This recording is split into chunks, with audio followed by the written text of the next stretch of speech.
intensas negociaciones, finalmente el Poder Ejecutivo logró su cometido. Llegó a un acuerdo con el sector docente y también con el sector estudiantil. El compromiso del Ejecutivo es reajustar el salario desde el mes de abril en un 7,7% y desde julio adicionar un 2,3%. En total, los docentes lograron su objetivo, un reajuste salarial del 10% para este año 2017. Luego de varias semanas de incertidumbre, un aumento salarial del 10% fue clave para que docentes y autoridades del gobierno lleguen a un acuerdo. Si bien el incremento se dará de forma escalonada, ambas partes aseguran que esto representa un gran logro.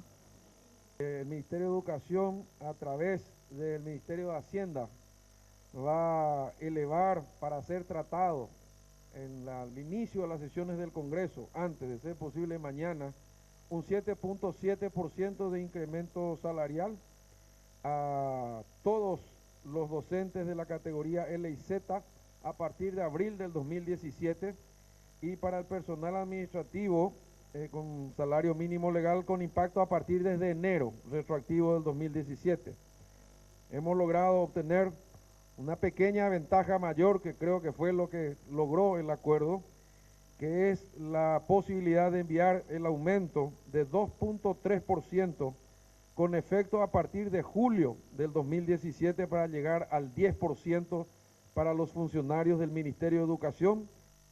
En primera instancia, el incremento del 7,7% a partir de abril representa un desembolso de más de 200.000 millones de guaraníes. En el mes de julio, el aumento del 2,3% sumaría más de 40.000 millones de guaraníes. En total, este aumento le costará al Estado más de 245.000 millones. Además, el Ministerio de Hacienda se comprometió a pagar el escalafón docente a 11.000 educadores. Esto implica más de 36.000 millones de guaraníes. Por su parte, representantes estudiantiles celebraron el compromiso del Ministerio de Hacienda de reponer el presupuesto de inversión del MEC previsto para el año 2017. El acuerdo para destrabar el conflicto para el inicio de clases también fue celebrado por el presidente de la República, quien, fiel a su estilo, se pronunció sobre el tema a través de Twitter.